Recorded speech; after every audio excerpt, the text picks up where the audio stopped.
verses 3 to 12 to 11 lang po pala.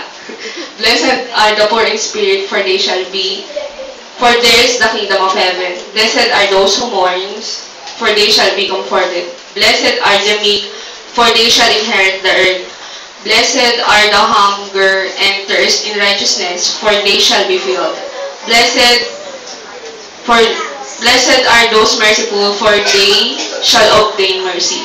Blessed are the pure in heart, for they shall be see God. Blessed are the peacemakers, for they shall be called sons of God. Blessed are the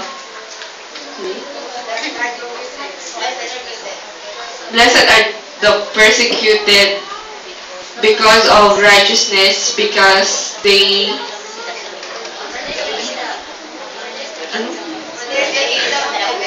because there is the kingdom of heaven. Blessed are you when you insulted,